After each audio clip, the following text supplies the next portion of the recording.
Hey guys, let's do the read aloud for April 3rd, day 18.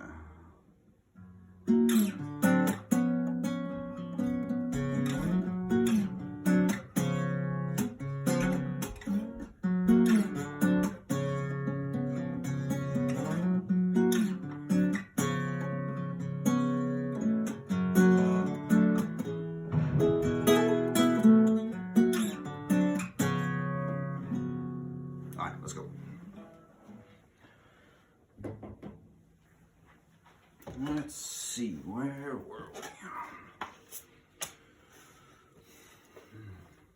Our destination draws near, Grandma said. Beyond the bridge? Kendra asked.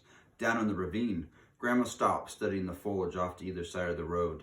I am suspicious of the stillness of these woods. A great tension rests upon Fablehaven today. She resumed walking. Because of Grandpa? Seth asked. Yes, and your newfound enmity with the fairies. But I worry there may be something more. I am anxious to speak with Nero. Will he help us? Kendra asked. He would rather harm us. Trolls can be violent and unpredictable. I would not solicit information from him if our situation was less dire. What's the plan? Seth asked. Our only chance is clever bargaining. Cliff trolls are cunning and ruthless, but their avarice can be a weakness. Avarice? Seth asked. Greed. Cliff trolls are miserly creatures, treasure hoarders, cunning negotiators. They relish the thrill of besting an opponent. Whatever agreement we reach, Nero will have to feel like the undisputed victor. I only hope we can determine something he values that we are willing to part with. What if we can't? Kendra asked. We must. If we fail to reach an agreement, Nero will not let us leave unscathed.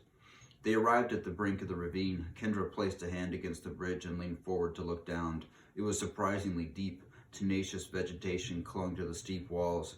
A narrow stream trickled along the bottom. How do we get down there? Carefully, Grandma said, taking a seat at the edge of the precipice.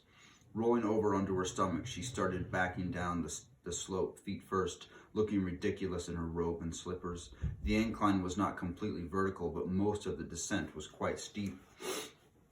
If we fall, we'll tumble all the way to the bottom, Kendra observed.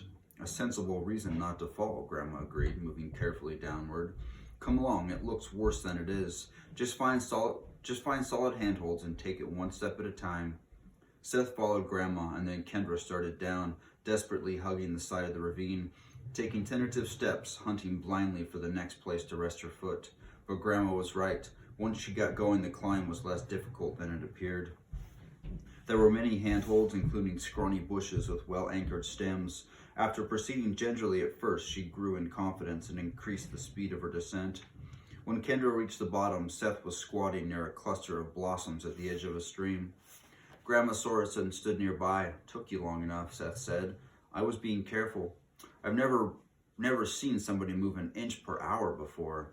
No time for bickering, Grandma said. Kendra did just fine. Seth, we need to hurry along. I like the smell of these flowers, Seth said. Come away from those, Grandma insisted. Why? They smell great. Take a whiff. Those flowers are perilous, and we're in a hurry. Grandma waved for him to follow and started walking, picking her way carefully along the rocky floor of the ravine. Why are they dangerous? Seth asked, catching up with her. Those are a peculiar class of lotus blossoms. The smell is intoxicating, the taste divine. A tiny nibble of a single petal carries you away into a lethargic trance populated by vivid hallucinations. Like drugs? More addictive than most drugs. Sampling a lotus blossom awakens a craving that will never be silenced. Many have wasted their lives pursuing and consuming the petals of those bewitching flowers. I wasn't going to eat one. No? Sit and smell them for a few minutes and you'll end up with a petal in your mouth before you know what you're doing. They proceeded in silence for a few hundred yards. The walls of the ravine grew more sheer and rocky as they progressed. They noticed a few other clusters of lotus blossoms. Where is Nero? Kendra asked. Grandma scanned the wall of the ravine. Not much farther. He lives up on a ledge. We have to climb up to him? Stan said Nero lowered a rope ladder. What's that? Seth asked, pointing up ahead. I'm not sure, Grandma said. A good distance down the ravine, about 20 upright logs of increasing height led from the edge of the stream to the wall of the ravine. The highest log granted access to a rocky ledge. It might be our destination. This is not what Stan described. They arrived at the logs. The lowest was 3 feet tall, the next was 6 feet, and each subsequent log stood roughly 3 feet taller than the previous one, until the tallest rose about 60 feet high. The logs were arranged about 3 feet apart in staggered rows. None of the logs had any limbs. Short or tall, they were all of similar circumference, about 18 inches, and they were all cut flat across the top. Placing a hand beside her mouth, Grandma called up to the ledge, "Nero, we would like to meet with you." "Not a good day," a voice answered, deep and silky. "Try me next week." They could not see the speaker. "We must meet today or never," Grandma insisted. "Who has such an urgent need?" the resonant voice inquired. "Ruth Sorensen and her grandchildren." "Ruth Sorensen, what is your request?" "We need to find Stan." "The caretaker?" "Yes. I would discern his location. Ascend the stairs and we will discuss terms." Grandma looked around. "You don't mean these logs," she called. "I most assuredly do." "Stan said you had a ladder. That was before I set up these logs. No small undertaking. Climbing them looks precarious." "Call it a filter," Nero said. "A means to ensure that those who seek my service are in earnest." "So we must climb the logs for the privilege of speaking with you? How about we talk from down here?" "Unacceptable. Your stairs are equally unacceptable," Grandma said firmly. If your need is dire, you will scale them," observed the troll. "What have you done with the ladder?" "I still have it. May we please climb it instead? I am not dressed for an obstacle course. We'll make it worth your while." "How about a compromise? One of you climbs the logs, then I will lower the ladder for the other two. Final offer, concede or go acquire your information elsewhere." "I'll do it," Seth said. Grandma looked at him. "If anyone is climbing those logs, it will be me. I am taller and better able to reach from log to log." "I have smaller feet, so the logs will feel bigger. I'll keep my balance easier." "Sorry, Seth, this is something I must do." Seth dashed over to the first log, scrambled onto it, and without much trouble, and taking a jump as if he were playing leapfrog, ended up seated atop the second log. Grandma hurried over to the second log. "You get down from there." Seth shakily got to his feet. Leaning forward, he placed his hands on the third log. From his position on the second log, the top of the third log came almost to the middle of his chest. Another leapfrog jump and he sat atop the 9-foot log. "I can do this," he said. "It won't be so easy as you get higher," Grandma warned. "You come down and let me do it." "No way, I already have one dead Grandma." Kendra watched silently. From his seating position, Seth shifted to his knees and rose unsteadily to his feet. He leapt to the next log, now well out of Grandma's reach.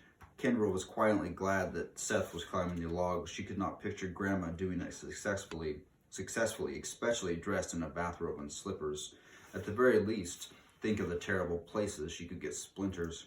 And Kendra could very clearly envision Grandma Sorensen crumpled in a lifeless heap at the base of a log. "Seth Andrew Sorensen, you mind your grandmother. I want you to come down from there." "Stop distracting me," he said.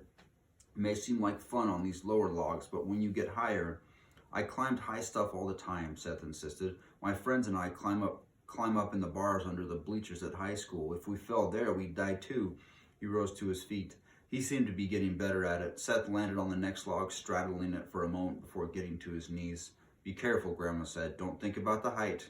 "I know you're trying to help," Seth said, "but please stop talking." Grandma came and stood by Kendra. "Can he do this?" she whispered. "He has a good chance. He's really brave and pretty athletic. The height might get to him. I would freak out." Kendra wanted to look away. She did not want to see him fall, but she could not take her eyes from her brother as he leapfrogged from log to log, higher and higher. As he jumped to the 13th, almost 40 feet now, he leaned precariously to one side. Chills raced through Kendra as if she were the one losing her balance. Seth gripped his legs and leaned the other way, regaining equilibrium. Kendra could breathe again. 14, 15, 16. Kendra glanced at Grandma. He was going to make it. 17. He got to his feet, wobbly a bit, hands out to his side. "These tall ones shake a little," he called down. Seth leapfrogged to the next log and landed awkwardly, teetering too far to one side. For a moment, he hovered on the brink of regaining his balance. Every muscle in Kendra's body clenched in horror, arms pinwheeling. Seth fell. Kendra shrieked. She could not look away. Something flashed from the ledge, a slender black chain with a metal weight at the end. The chain coiled around one of Seth's legs. Instead of falling to the ground, he swung into the cliff, colliding roughly with the stone wall. For the first time, Kendra had a view of Nero. Built like a man, the troll had reptilian features. A bright yellow marking decorated his glossy black body. He held in his webbed hand the chain from which Seth dangled, muscles bunched powerfully. Nero hauled Seth up to the ledge. They passed out of sight, and then a rope ladder unfurled from the ledge, unwinding all the way to the base of the cliff. "Are you okay?" Kendra yelled up at Seth. "I'm fine," he answered. "Just had the wind knocked out of me." Grandma started up the ladder.